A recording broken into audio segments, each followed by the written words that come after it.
یہ لمحات میرے خواب کی تعبیر ہیں۔ میں ہمیشہ سے دنیا گھومنے کا خواب دیکھتا تھا اور آج اللہ کا شکر ہے میں یہ خواب کو حقیقت میں بدل رہا ہوں۔ میں اس وقت ایئرپورٹ پہ ہوں اور میری منزل ہے مراکش، جس کو انگلش میں موروکو کہتے ہیں، اور جس کی تاریخ اور ثقافت خوبصورتی دنیا بھر میں مشہور ہے۔ یہ جہاز میری خوابوں کی پہلی منزل کی طرف جا رہا ہے۔ الحمدللہ اللہ نے مجھے وہ ہمت دی کہ میں یہاں تک پہنچ سب سے پہلے سکوں۔ Check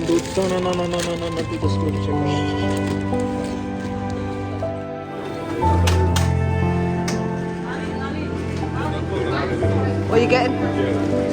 coffee apart from this one. Why Diet Coke? Very fat. You told me that.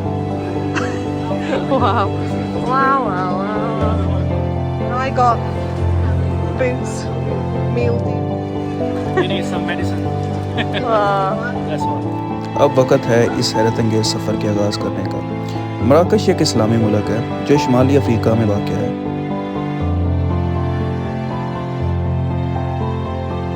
اس کی سطح بحیرہ روم اور اٹلانٹک اوشن سے ملتی ہے۔ یہاں کا اسلام صدیوں پرانا ہے اور یہاں کے لوگوں کی مذہبی زبان ان کی ثقافتی رنگوں میں بھی جھلکتی ہے۔ میں ہمیشہ سے اپنی زندگی میں اس انتظار میں تھا کہ کب مجھے موروکو جانے کا موقع ملے گا، کیونکہ میں ہمیشہ سے یہ سوچتا تھا کہ کیسے یورپ اور افریقہ کے درمیان ایک مسلم ملک ہے جس کی ثقافت عربوں کے ساتھ ملتی ہے، اور وہ کس طرح سے اپنی زندگی گزارتے ہوں گے۔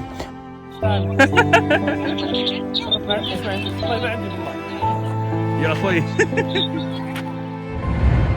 جہاز کے آرام دہ ماحول میں بیٹھے میں اپنی منزل مراکش کی تاریخ کے بارے میں سوچ رہا ہوں۔ مراکش جو شمالی افریقہ کا ایک خوبصورت ملک ہے، اپنی طریف ثقافت، اسلامی تہذیب اور منفرد ثقافتی رنگوں کے لیے دنیا بھر میں مشہور ہے۔ یہ زمین ہزاروں سال پرانی تاریخی گواہ ہے۔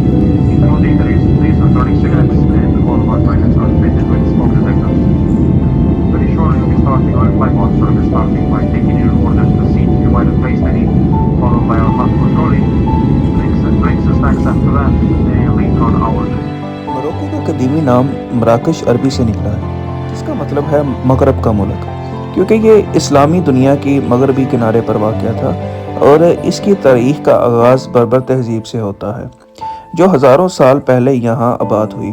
بربر قبیلے اس ملک کی بنیاد ہے اور آج بھی اس کا اثر مراکش کی ثقافت اور روایات میں نمایاں نظر آتا ہے۔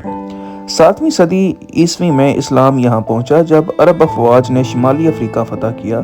اسلام نے یہاں کے لوگوں کو ایک نئی شناخت دی اور مراکش اسلامی علوم، فنون اور ثقافت کا مرکز بن گیا۔ مراکش کے عظیم حکمرانوں نے مراکش کو ایک عظیم ملک اور مضبوط ملک بنایا۔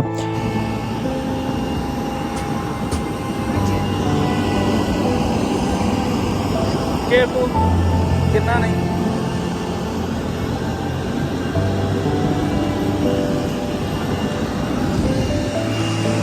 We just landed in Morocco. Flight was very long and tiring, 3.5 hours or something. But it's alright, it's not that bad. ابھی ہم اگادیر سٹی کی طرف جا رہے ہیں جو موروکو کا ایک جدید اور خوبصورت شہر ہے، لیکن اس کی تاریخ بھی بڑی دلچسپ ہے۔ 1960 میں ایک زلزلے نے اگادیر کو تقریباً تباہ کر دیا تھا، لیکن موروکو کے لوگوں نے اپنی محنت اور لگن سے اس شہر کو دوبارہ بنایا۔ آج یہ شہر اپنے ساحلوں، مچھلیوں کے بازار اور تفریحی مقامات کے لیے مشہور ہے۔ اب ہمارا مشن ہے کیبل کار ڈھونڈنا ہے۔ ہم کیبل کار کے لیے جا رہے ہیں، واک کر رہے ہیں۔ موروکو میں گرمی بہت زیادہ ہے، تقریباً کوئی 30 ڈگری سینٹی گریڈ کے قریب مجھے فیل ہو رہا ہے، لیکن it says like 25 degree centigrade, لیکن فیل جو ہو رہا ہے وہ تقریباً 30 ڈگری ہے۔ مراکش کے کھانے دنیا بھر میں ذائقے اور منفرد انداز کی وجہ سے مشہور ہیں۔ مراکش کا سب سے مشہور کھانا تاجین ہے، جو کہ ایک خاص مٹی کے برتن میں پکایا جاتا ہے۔ تاجین میں گوشت، سبزیاں اور مختلف مسالوں کا اندراج ہوتا ہے جو اس کے ذائقے کو لاجواب بناتا ہے۔